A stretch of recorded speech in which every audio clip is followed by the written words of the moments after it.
함께 우리 4절 말씀 같이 볼까요? 시작. 내가 마음에 큰 눌림과 걱정이 있어 많은 눈물로 너희에게 썼노니 이는 너희로 근심하게 하려 한 것이 아니요 오직 내가 너희를 향하여 넘치는 사랑이 있음이 너희로 알게 하려 함이라. 아멘. 우리 옆에 있는 앞뒤에 있는 성도님께 함께 인사했으면 좋겠습니다. 주님이 주신 기쁨이 차고 넘치기를 소망합니다 하고 인사하겠습니다. 네, 감사합니다. 네, 기쁨이라는 단어 참 좋은 것 같죠. 우리 데살로니가 우리 전서 5장 우리 17절에 16절에 이런 말씀이 있죠. 항상 기뻐하라. 왜 항상 기뻐하라고 하였을까요? 하나님 안에서 살아가는 성도에게 가장 축복된, 가장 좋은 상태가 기쁨의 상태인 겁니다. 기뻐하는 것, 또한 그 기쁨을 유지하는 것, 그거는 복 중에 복입니다. 우리 첫 번째 메시지예요. 그래서 기쁨이 복이다라는 거예요. 기쁨이 복이다. 저는 TV를 잘 보지 못해서 이렇게 모르는데, 한동안 대한민국에서 가장 오랫동안 이렇게 TV 상이 있잖아요. 연말이 되면 상을 가장 오랫동안 받은 사람이 여러분 누군지 아세요? 제가 이렇게 신문 보니까 이분이더라고요. 지금 가장 오랫동안, 그러니까 매번 연말에 이렇게 시상하잖아요. 지금 19년 동안 한 번도 이 시상에서 빠진 적이 없대요. 누굴 것 같아요? 네, 맞아요. 유재석 씨예요. 1991년도에 데뷔했는데요. 2002년까지 무명 생활을 했어요. 그래서 무명 생활 때 찍었던 그 영상이 또 이렇게 나와 있더라고요. 그래서 막 힘내자 유재석, 나 죽지 않는다 막 이런 걸 찍어서 또 한창 감동이 되는데, 이분이 또 다른 분이 이분을 연구해서 유재석 배우기라는 책을 썼어요. 그러면서 이 19년 동안에 이렇게 사랑을 받았던 이분에 대해서 얘기하는데, 먼저는 온 국민이 너무너무 좋아한다는 거예요. 인기가 떨어지지를 않는다는 거예요. 쉽게 말하면 그 히트치는 방송의 보증수표가 돼버렸습니다. 근데 더 놀라운 건 PD들이 너무 좋아한다는 거예요. 인기가 많아지고 또 굉장히 이렇게 어떠한 돈이 많아지면요, 아무래도 연예인들이 교만해지나 봐요. 그래가지고 좀 건방져지는데 PD들이 여전히 유재석 씨를 좋아하는 거예요. 더 놀라운 것은 함께 찍는 경쟁인일 수도 있는 같은 연예인들이 좋아하는 연예인으로 계속해서 1위를 갖고 있습니다. 그 중에 하나가 뭘까요? 이 사람은 웃을 줄 아는 사람이라는 거예요. 기뻐할 줄 아는 사람이라는 거예요. 한 번은 밤늦게 새벽 촬영을 하고 지방에서 이렇게 아침 정도 이렇게 올라오는 길에 배고파서 휴게소에 들렸다라는 거예요.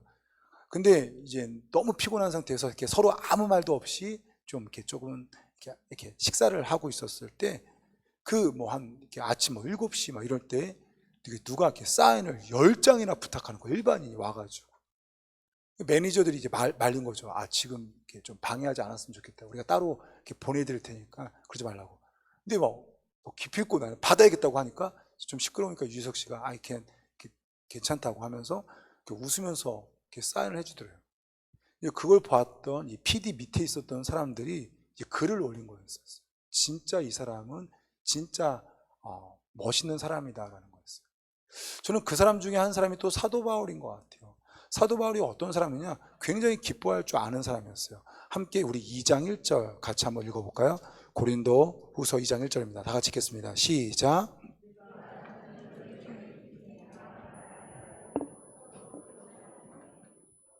네, 좀 표현을 할게요. 내가 고린도 교회 너희들한테 안 갈 거야. 왜냐면 내가 굳이 근심에 빠질 이유가 없어 라는 거였어요.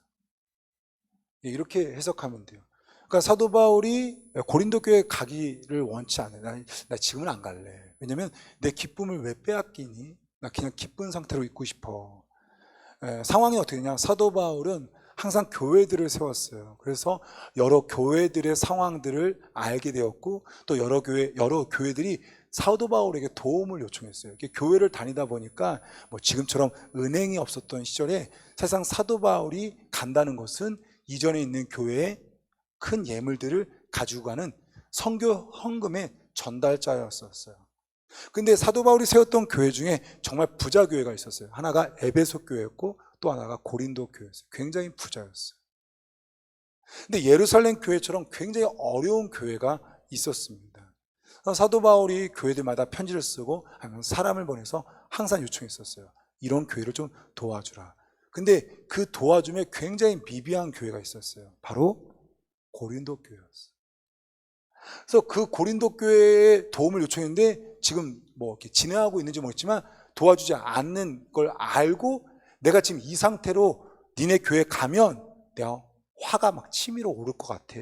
그래서 내가 안 가. 내 기쁨을 빼앗기고 싶지 않다라는 거예요. 여러분 그런 적 있지 않나요? 내가 지금 기분이 좋지 않아요. 근데 어떤 모임이 있어요. 근데 그 모임에 가면 그 자식이 있어가지고 내가 너무 화낼 것 같아요. 뭐 친인척, 명절에 가족 모임에도 한두 번 빠진 적이 있지 않나요? 내 동생 보면 내가 너무 화가 치밀어 올라서 내 이번만큼은 좀 쉬어야겠다. 그런 적이 없나요? 사도 바울은요, 그러한 정도가 아니라 화내는 것을 참으려고 하는 정도가 아니라 기쁨으로 사역을 하고 싶었던 사람이었어요. 고린도에서도 또 다른 사람과 사역할 때도 또한 편지를 쓸 때도 그는 늘 기쁨으로 사역하는 것이 그의 중심이었습니다. 그럼 사도 바울은 왜 이렇게 기쁨을 유지하려고 했을까요? 왜 기쁨으로 사역하려고 했을까요? 왜 기쁨이 보일까요? 기쁨은 힘든 것을 쉽게 만드는 힘이 있습니다. 기쁨은요, 힘든 것을 쉽게 만드는 힘이 있어요. 아마 여기서 농사 지은 분들이 있을 거예요. 농사 쉬워요, 어려워요? 네, 농사 정말 힘듭니다. 그 중에 농사 중에 이렇게 자세가 이렇게 좀 힘든 것도 있어요. 그 중에 하나가 뭐 포도 농사 아세요? 포도 농사. 포도를 따려면 무조건 엎드려서 이렇게 포도를 이렇게 따야 돼요. 한 번은 TV에서 한 50대 중반에 아니면 60대 초반이라고 할까요? 한 아주머니가 포도를 따는데 그렇게 막 즐겁게 따시는 거예요. 옆에서 이렇게 아나운서가 가가지고 그렇게 좋으세요? 그렇게 좋으세요? 안 힘드세요? 그러니까 이 아줌마가 재밌게 대답하더라고요. 힘들어 죽겠어 그러더라고요. 너무 의아한 거야. 아니 힘들어 죽겠는데 그렇게 웃으면서 막 노래 부르면서 따는 거예요. 그런데 그렇게 웃음이 나오세요? 힘든데 웃음이 나오세요? 노래가 나오세요? 하니까 뭐라고 하느냐? 힘든데 웃지도 않으면 힘들어 죽는다라는 거예요. 노래를 부르고 내가 웃는 거는 힘들어 안 죽으려고 하는 거라는 거예요. 여러분 공부하는 게 힘들까요? 안 힘들까요? 힘들어요. 취업하는 게 힘들고요. 여러분 결혼 힘드셨어요? 안 힘드셨어요? 네, 네 그래요. 네, 우리 싸우면 안 되죠. 목회도 힘들어요. 기쁨이 필요해요. 기쁨이 없으면요 너무 힘들어 쓰러지죠. 근데 이 기쁨이 왔을 때 그 힘든 것을요 쉽게 변환시키는 이 도구의 역할을 감당하는 겁니다. 오늘 여러분 예배는 어떠세요? 지금 끌려오셨어요? 아니면 지금 코로나 걸릴까봐 걱정하세요? 저는 그냥 기쁨이 있었으면 좋겠어요. 기쁨의 순간 내가 끌려왔지만 코로나 때문에 걱정됐지만 그 가운데 분명히 힘이 생길 거예요. 여러분 전도가 쉬울까요? 어려울까요? 여러분 믿지 않는 자에게 예수님 믿어보라고 당신 죄이니까 죄사함 받으라고 그 말하는 것이 쉬워요? 어려워요? 어려워요.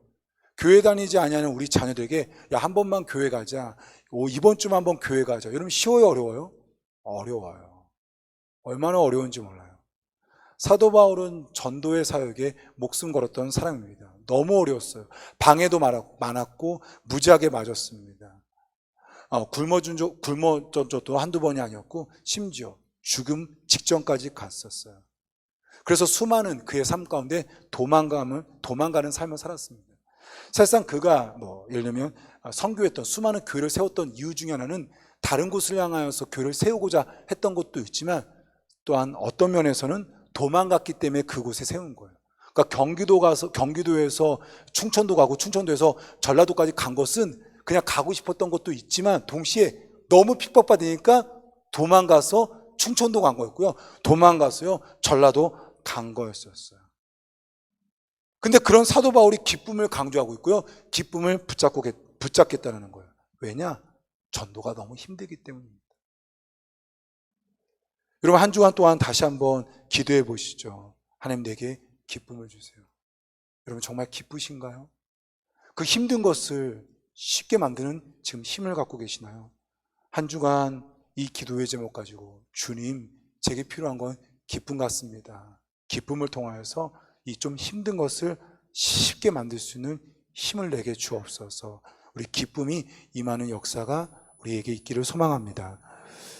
그러면 기쁨이 힘인데 그 기쁨이 유지되기 위해서, 기쁨이 일어나기 위해서 필요한 게 뭘까요? 오늘 그 원리 중에 하나가 뭐냐면 남을 기쁘게 하는 거예요. 그래서 사도 바울이 말합니다. 남을 기쁘게 하라. 남을 기쁘게 하라. 내가 기쁨이 있으면 이게 굉장히 힘이에요. 이게 그래서 복인 겁니다. 근데 그 기쁨이 내가 일어나는 일 중에 하나가 뭐냐면 남을 기쁘게 하는 거예요. 남을 기쁘게. 오늘 사도 바울이 내가 너에게 가면 너무 화가 나가지고 못 가겠어. 내 기쁨을 빼앗기고 싶지 않아. 이렇게 말하지만요. 동시에 뭐라고 말하느냐? 2절 말씀 같이 한번 또 읽어볼게요. 2절입니다. 시작. 내가 너희를 근심하게 한다면 나를 기쁘게. 네. 내가가 누구예요? 사도 바울이죠. 너희들이 누구예요? 고린도 교회입니다. 근심하게 한다면. 이게 무슨 말이냐? 고린도 교회에 도착했어요. 근데 그렇게 구제해달라고 그렇게 예루살렘 교회 성경연구 보내려는데 안 보냈어요. 그럼 제가 막 화내요.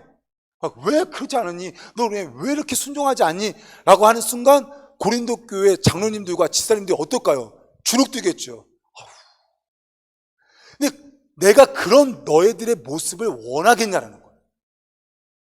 그러니까 내가 너희들에게 가서 화내서 내가 화낸 것 때문에 너희들의 또 얼굴에 근심이 쌓이고 주눅들 그 모습 보니까 나는 그거 하고 싶지 않다. 만약 그렇게 된다면 내가 화내고 화낸 나 때문에 너희들이 근심한다고 한다면 우리를 싫어하는 유대인들이나 이방 종교의 지도자들이 얼마나 기뻐하겠냐. 내가 왜 그런 그들이 기뻐할 일들을 하겠냐. 사도 바울이요, 참 놀라워요. 본인의 기쁨뿐만 아니라 제가 가서 화내면 고린도 교회까지도 자신들에게 너무 주눅들까봐 그들의 기쁨까지도 생각하는 거예요. 기쁨을 유지하기 위한 좋은 방법은, 기쁨이 내 안에서 넘쳐나기 위한 방법은 남을 기쁘게 하는 그것에 마음을 두는 겁니다. 내가 기쁘길 원하니까 그러면 남의 기쁨을 신경 쓰는 거죠. 우리 암소 8마리, 아마 지난번에도 제가 소개시켜 준 것 같아요. 스티븐 코비가 쓴 오늘 내 인생의 최고의 날이라는 책에 나옵니다. 이 남태평양에 키나와타 섬이라는 곳에 지니 링고라는 사람이 있었어요. 내가 결혼하고 너무너무 밝게 살아가는 거예요. 선교사님 볼 때, 아니, 그렇게 좋아? 결혼이 그렇게 좋아? 그렇게 좋다라는 거예요. 그래서 한번 나 니네 집 신방 가도 돼 해서 이 선교사님이 신방을 간 거예요. 근데 정말 아내도 너무너무 좋은 거예요. 그래서 아내한테 물습니다. 아내의 이름이 사리타인데요. 사리타, 그렇게 좋아하니까 그렇게 좋다더라는 거예요. 그래서 궁금했었어요. 야, 니네는 어떻게 이렇게 결혼했는데 이렇게 즐겁고 기쁘니? 라고 하니까 그 사리타가 없는 데서 지니 링고가 이 남편이 한마디 해주는 거예요. 제가 결혼하기 전에, 결혼을 준비하는 동안에 그 아낙네들이 내과에서 이렇게 얘기하는 걸 듣대요. 이렇게 빨래 같은 거 했겠죠. 그러면서 막 하는데 이런 거예요. 나 암소 5마리 받았어. 짜져 있어. 그러는 거예요. 그래서 뭐 암소 3마리 받았다는 거예요. 암소 1마리 받았다는 거예요. 이게 무슨 말이냐? 그 부족에 전통이 있었는데 그 부인을 데려오려고 한다면 그 장인 댁에 그 암소를 주는 거예요. 그래서 제가 너무너무 좋은 여자랑 결혼했다. 그 암소 5마리. 너무 힘들게 내가 데려간다. 이건 내가 감당하는 십자가다. 그럼 암소 1마리 했다라는 거예요. 근데 그 안에서 여인들의 표정들이 다르다는 거예요. 그래서 그 마을에 역사상 최고의 8마리, 한 번도 그런 남자가 없었는데 이 잔인님과 8마리를 이렇게 준 거예요. 그러니까 이 부인이, 이 새색시가 내가 누구야? 나 암소 8마리야. 여러분 오늘 한번 집에 가서 남편한테 물어보세요. 나 데려오려면 몇 마리 줄 거야?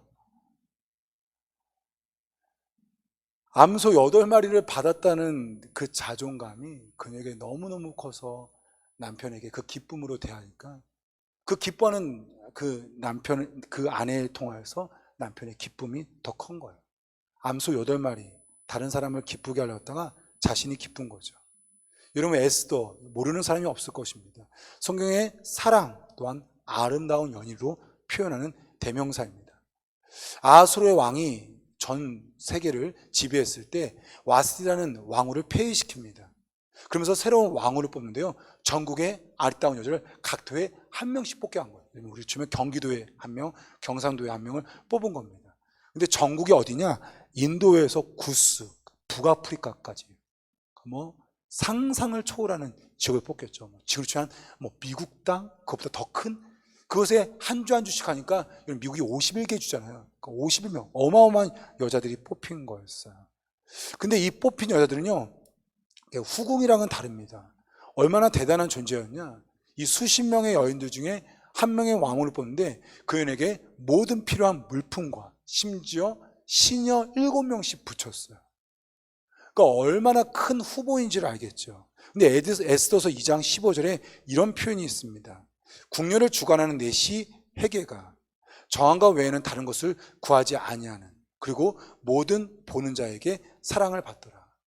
이게 무슨 말이냐 이겁니다. 궁녀를, 그것을 총책임하는 사람이 있었어요. 그 사람이 헤게예요. 그래서 모든 것을 줬는데 에스더라는 사람이 참 희한한 거예요. 뭐냐? 필요한 것 외에는 정한 것을 요청하지 않는 거. 다시 말하면 수많은 여인들이 있었을 거 아니에요. 그 후보로 모든 여인들은 더 좋은 옷, 더 이쁜 화장품, 살 빼는 약, 그런 건지 모르겠지만 하여튼 정말 이쁘게 만들 거라면 모든 것을 다 얻은 거예요. 근데 에스더라는 희한한 사람이 있는 거예요. 뭐냐? 정한 거 외에는 요구를 하지 않는 거예요. 심지어 뭐라고 했냐? 모든 보는 자에게 사랑을 받았대요. 이 모든 보는 자가 누구냐? 바로 다른 궁에서 일하는 사람뿐만 아니라 심지어 함께 경쟁하고 있는 사람들에게도요. 왜 그랬을까요? 자신에게 있는 물건을요, 지금 왕비가 될 후보에 있는 사람에게 챙겨주고 그들을 돌봐준 거였어요. 그러니 그는요, 모든 사람에게 사랑을 받고 그 사람이 누구보다 아름다웠던 거죠. 다른 사람을 기쁘게 하는 거, 이건 큰 축복입니다. 사실상 우리는 인생의 두 종류를 갖고 있죠.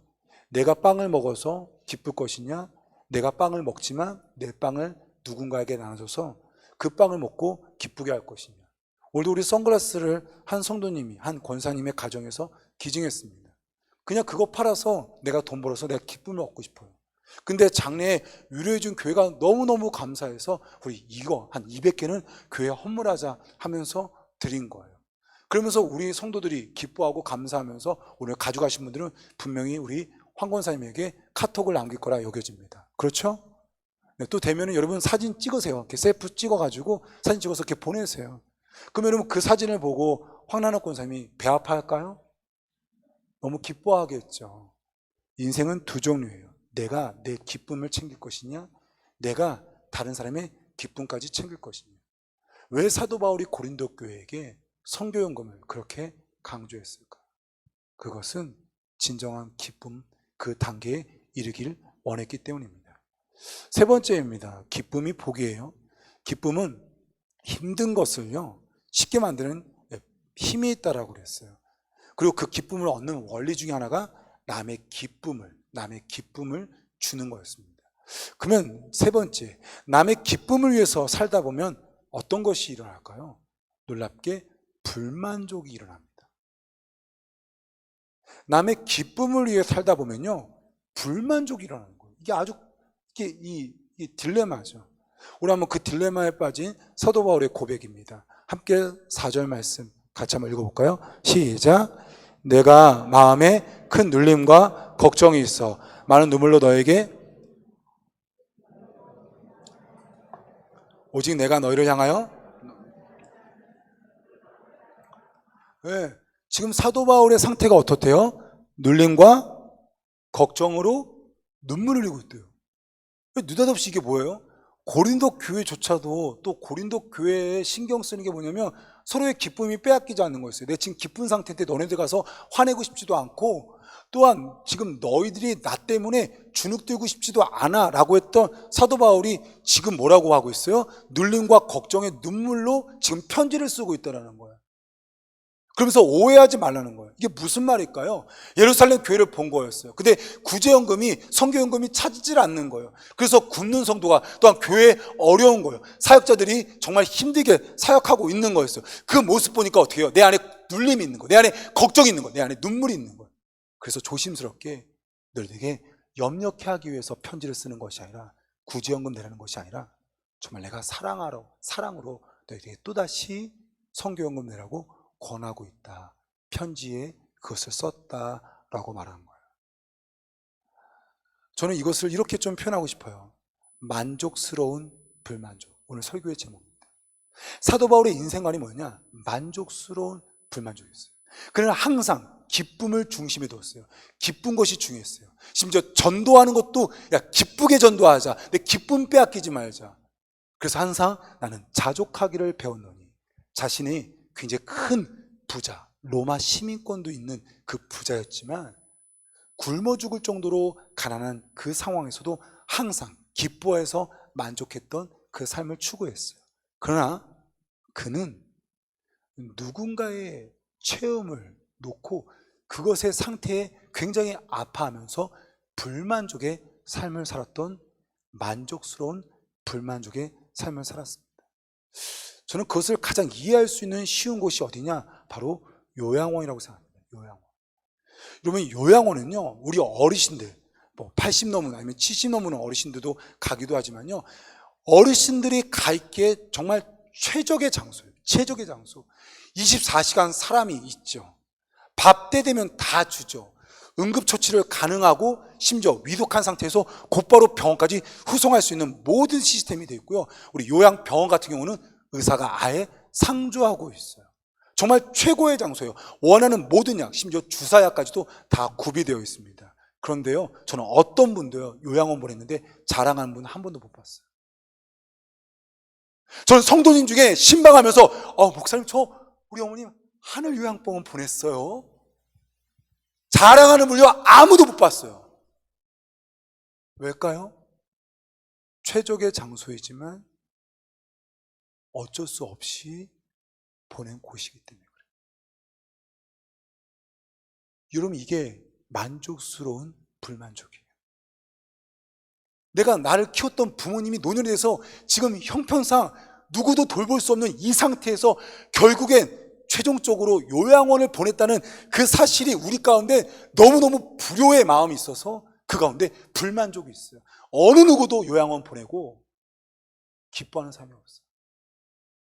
요양원은 최고로 만족할 수 있는 장소이지만 어느 누구도 그곳에 보내서 만족하는 분은 없어요. 우리 차인표 신혜라 부부가 있죠. 우리 컴펜션 운동하는 분입니다. 후진국의 아이들의 후원의 기관을 접하게 되었고 힘있게 그들을 돕고 있어요. 결국에 홍보대사를 자청하게 되었고, 홍보대사에 이분이, 저도 몰랐는데 100명이 넘는 연예인들과 그 좀 유명 인사들을 그 후원자로 끌어들였다고 하더라고요. 지금 20년이 넘게 봉사하고 있는데요, 이분이 한 명에서 시작했던 이 두 부부가 작년 20년인가요? 작년 글을 보니까 지금 몇 명을 후원하고 있냐? 40명까지 후원하고 있대요. 그러니까 매달 40명의 아이들을 후원하고 있는 거예요. 뭐 금액은 나오지 않아서 모르겠어요. 보통 우리가 최하, 국제기구 도와주는 최하 금액이 10,000원이거든요. 10,000원, 30,000원, 50,000원 이렇게 좀 표기하게 하는데, 얼마인지 모르겠지만 한 명에서 시작했던 이 부부가 지금은요 40명까지 됐어요. 아들을 낳았습니다. 차정민인가? 저랑 이름이 똑같던 걸로 알고 있는데, 근데 2005년에 딸을 입양했어요. 2005년. 또 2008년에 또 셋째 또 딸을 입양했어요. 그래서 한 명의 아들은 자신들이 낳았고 2명의 딸은 입양했습니다. 물어보는 거죠. 아니, 자녀가 있는데 굳이 왜 입양하냐고. 버려진 아이들을 돌보는데 내가 돈을 주고 또한 그들을 정기적으로 찾아가지만 그 버려진 상태에 너무너무 마음이 아파서 결국에 입양까지 하게 됐다는 거예요. 이건 뭐예요? 불만족이 입양까지 가게끔 한 거죠. 사람들은 말할 겁니다. 아니면 여러분들도 어떻게 생각할지 모르겠어요. 세상에 그렇게 어리석은 것이 다 있나. 그냥 잘 먹고 잘 살고 그래도 그 정도 도와주는 것도 대단한데 굳이 무슨 입양까지 해. 오늘도 그런 거죠. 고린도 교회가 알아서 잘 사역하고 있잖아요. 근데 굳이 뭐 예루살렘 교회 선교연금 도와주지 않은 것까지 그렇게 아파해. 왜 그럴까요? 마지막 4번째입니다. 이 불만족은요, 하나님의 은혜를 임하게 만드는 도구이기 때문입니다. 내가 불만족한 상태에서 놀라운 하나님의 기적 같은 일들이, 하나님의 일하심이 있는데, 그러면 하나님의 은혜가 내게 임하기 시작하는 거예요. 불만족은 두 종류가 있습니다. 하나는 건강한 불만족이고 하나는 병든 불만족입니다. 병든 불만족이 있죠. 불만과 원망, 그렇게 나아가는 거죠. 그런 불만족이 가장 위험한 거 보면 지금을 놓치게 됩니다. 지금을 놓치게 됩니다. 뭐 지금도 아주 간단하게 지금 이 설교가 너무 내가 불만이 많아요. 그럼 어떻게 해요? 은혜가 안 되죠. 병든 불만족은 원망과 불평을 만들어서 지금의 순간을 놓치게 해요. 여러분 식사 시간이에요? 근데 어떻게 해요? 아 정말 김치가 너무 맛이 없는 거예요. 반찬을 너무 엉망한 거야. 아니 어제 줬던 국을 또 우리 부인이 마누라가 또 내놓은 거예요. 그러면 그 순간 그 식사의 즐거움을 다 놓치게 돼요. 병든 불만족이 가장 위험한 게 뭐냐? 지금을 놓치고 있어요. 그럼 여러분 지금 내가 기쁘지 않다, 지금 내가 왜 이러지, 왜 다운됐다, 그러면요 어쩌면 그 뿌리가 무엇인가 불만족한 상태예요. 불만족. 가정, 교회, 직장, 학교 다 동일해요. 불만족이 있으면 그 지금을 누리는 모든 것들이 깨져버립니다. 그러면 건강한 불만족은요 놀라워요. 변화를 일으킵니다. 변화를. 예를 들면 이런 우리 한번 볼게요. 우리 청소년부라고 불렸던 1A실입니다. 1층 쉼터. 이름이 정해지지 않아서 저는 그냥 그렇게 호칭하고 있죠. 그 뿌리는 뭐예요? 불만족입니다. 불만족. 일부 예배 성도 드린 곳이요 갈 곳이 없어요. 아이들이요 낮에 왔는데 갈 곳이 없는 거예요. 여러분들 누군 그러죠? 그게 유년부 교사실 들어가고 막 그래요. 여러분 이미 기득권자들이 다 들어가 있어요. 다 누워서 아예 옆에 눕지도 못하게 만들었어요. 컨테이너 바글바글합니다. 그리고 저는 컨테이너에 남자분들이 들어가 있는 게 너무 기분이 안쓰러워요. 여러분 웬 말이에요? 이 대생명길 교회 안수집사님들이 원 컨테이너에서 주님의 일을 하는데 잠시 쉬고 오후 예배까지 드리는데 그곳에 있다는 게 너무너무 저는 기분이 나빴어요. 누군가 그러더라고요. 쉼터공사님. 쉴 거 없으면 교회 식당에서 쉬지. 화딱지가 올라오더라고요. 식당에서 쉬면 되지. 여러분 그 만족은요 1층 쉼터공사를요 일으킬 수가 없어요.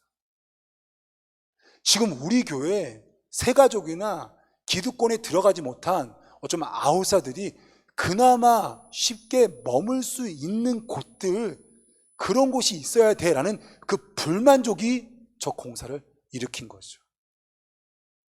저희 청년들 보면 정말 저도 가슴 아플 때가 많이 있습니다. 전화를 안 받아요. 신방하기로 했는데 11시에 신방하기로 했는데 12시에 신방하기로 했는데 혹시나 아니나 다를까 해서 11시에 전화했는데 안 받아요. 1시, 2시에 일어났더니 새벽 3시까지 오락하고 9시, 10시, 11시에 일어나는 친구들이 너무 많은 거예요. 저는 왜 그럴까 그랬어요. 간단합니다. 걔네는 그게 만족스러워요.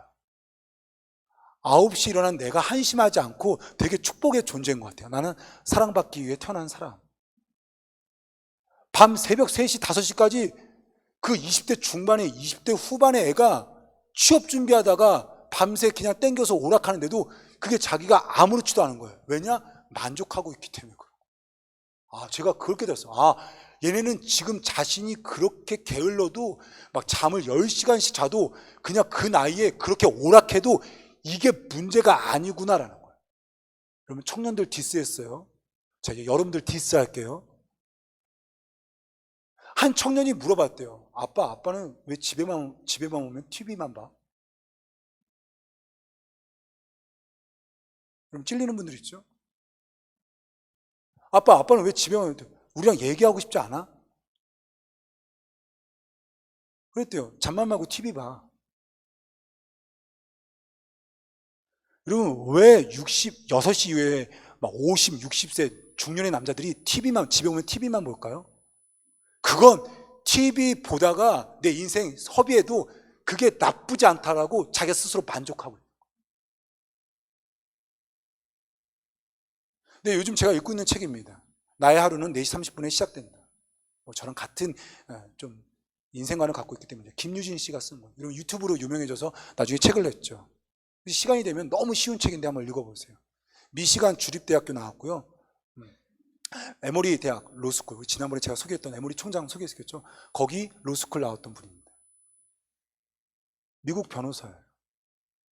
근데 그녀가요 4시 30분에 일어나요. 여러분 지금 그녀는요 일 안 해도 평생 먹고 살 수 있는 돈이 이미 저축되어 있어요. 근데 4시 30분에 일어나요. 그러니까 그 책을 읽으면 간단해요. 자기가 그렇게 살고 싶지 않은 거예요. 그러다 보니까 어떤 일이 있는 것도 아닌데 운동하고 책을 읽고 6시에 출근하는 그런 삶에 자기가 만족하기 때문에 그 삶을 뒤바꾼 거예요.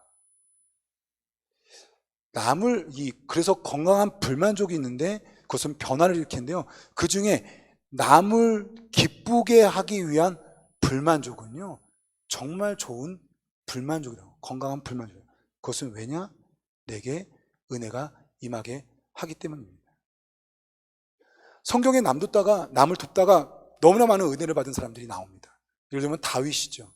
쓰러진 군사가 있었어요. 젊은 군사. 한 10대 중반에. 근데 보니까 왼수예요. 아말렉 용병이었어요. 방금 자신의 성을 불질렀던 사람입니다. 자신의 부인들을 끌고 갔던 애예요. 근데 병들었다고요? 버려버린 거예요. 원수지만 그 소년 군인을요, 정성껏 먹을 걸 주고 약을 줍니다. 어떤 일이 나요? 아말렉의 주둔지를 가르쳐줘요. 아말렉의 군사가 어디 있는지 가르치면서 다시 큰 승리를 해요. 우리 지난 시간 사료와 가구 다 기억하시죠? 엘리야에게 떡 한 덩이 만들어서 준 거였어요. 떡 한 덩이 만들어서 준 거예요. 근데 뭐라고 하죠? 성경에서 부자가 됐대요. 부자가 됐대요. 약한 자 돌봤는데 부자가 된 거예요. 그래서 과부라는 단어에서 시간이 지난 다음에 과부라고 안 하고 뭐예요?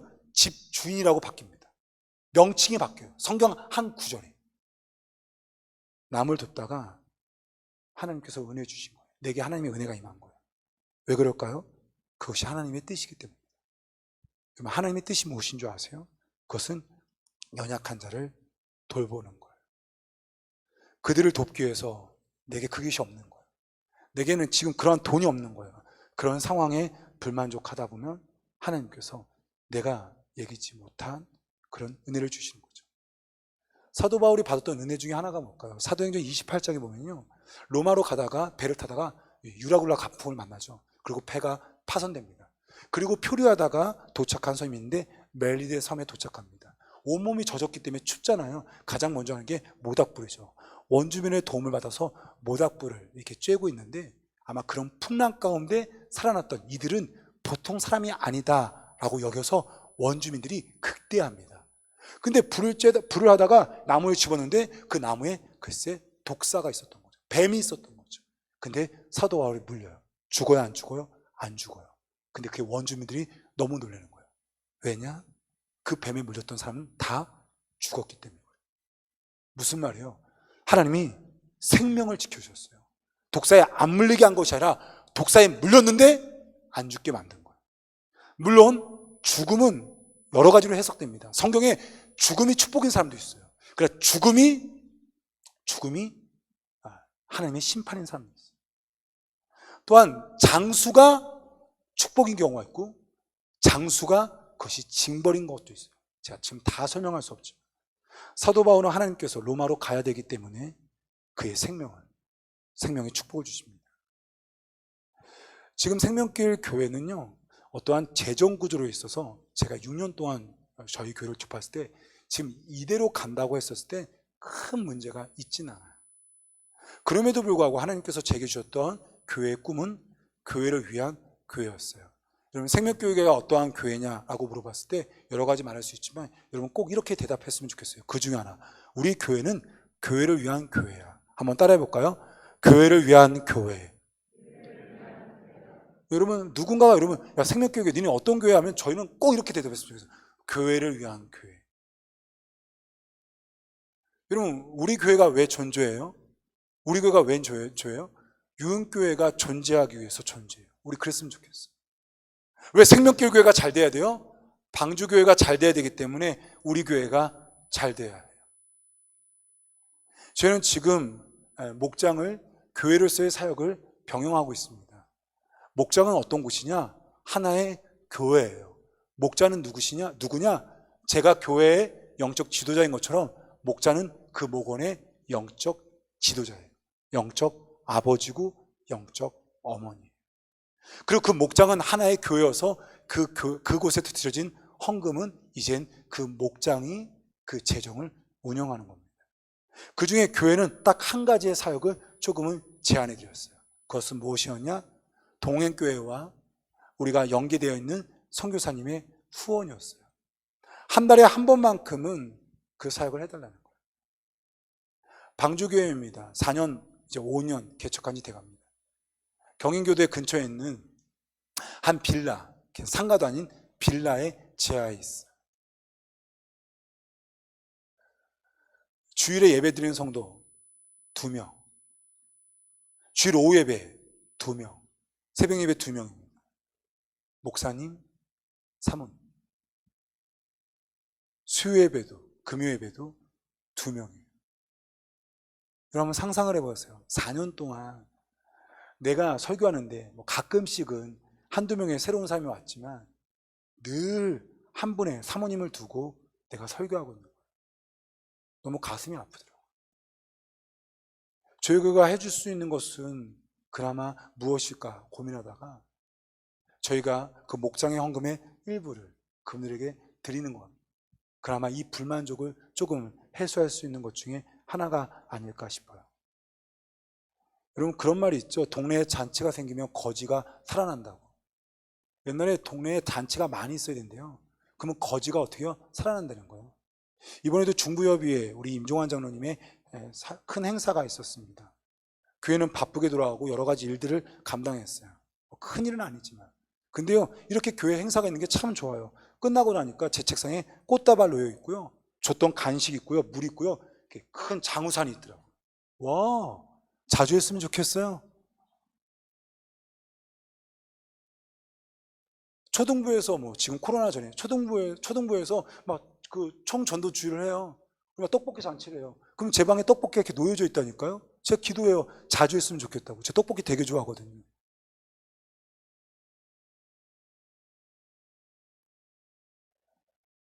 교회를 위한 교회는 불만족에서 시작하는 것이고 우리가 그 불만족 어떻게 하면 안 될까라고 하는 가운데 하나님께서 우리 교회를 은혜를 주실 줄로 믿습니다. 내 영역이 있어요. 이게 동그란 영역이에요. 내 영역은 이거밖에 안 돼요. 그냥 이렇게 할게요. 이거밖에 안 돼요. 이거밖에. 근데 이 영역에 나는 이 정도만 먹고 살아도 충분해요. 근데 내가 도와줄 사람들이 이게 또 있고 이게 또 있는 거예요. 근데 그들의 재정 상태가, 그들의 어떠한 상태가 너무너무 가슴이 아픈 거예요. 그리고 기도하고 내가 도와요. 그러면 어떻게 해요? 내게 빠져나가겠죠. 이만큼. 내게 빠져나가겠죠. 근데 하나님이 내가 빠져나가면 그 다음에 못 도와주잖아요. 그러면 내가 도와줄 수 있도록 하나님은 어떻게 할까요? 또 채우시겠죠. 이게 기독교의 원리. 이게 하나님의 일하심의 원리예요. 내가 도와줘야 되는데 사도 바울이 지금 예루살렘 교회를 도와줘야 되는데 이제 돈이 없는 거예요. 그러면서 눈물 흘리고 아파하면서 기도하는 거예요. 그게 놀라워요. 돈이 생기는 거예요. 또다시 커지는 거예요. 그리고 또 도와줘요. 그리고 커지고.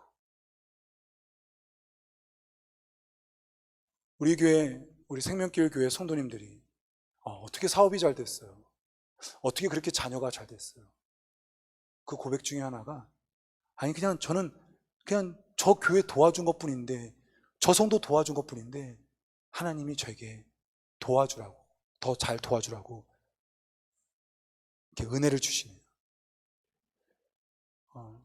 혹여 생명길 교회가 부흥하게 된다면 우리 교회를 향하여서 야 어떻게 너희 교회는 그렇게 부흥하니? 생명길 교회는 어떻게 이렇게 어려운 시대에 부흥합니까? 라고 했었을 때 그냥 우리는 다른 연약한 교회에 도와주다가 그러다가 우리 교회가 이렇게 하나님께서 부흥시켜 준 거라고 이러한 고백의 역사가 우리 가운데 있기를 소망합니다. 네, 말씀 맺겠습니다. 기쁨, 놀라운 축복 중에 하나입니다. 이 기쁨이 복인 이유는 그것은 힘든, 어려운 것을 다룰 수 있는 힘이 있기 때문입니다. 사도 바울이 기쁨에 대해서 말합니다. 남을 기쁘게 하면 그럼 내 기쁨이 넘쳐. 근데 남을 기쁘게 하다 살다 보니까 내 안에 놀라운 것이 발견된 거예요. 뭐냐? 불만족. 왜냐면 내가 다 채워줄 수 없기 때문에. 근데 그 불만족으로 누군가를 채워주려고 하다 보니까 놀랍게 하나님의 은혜가 내게 어느 순간 임하는 걸 경험하게 되는 거예요.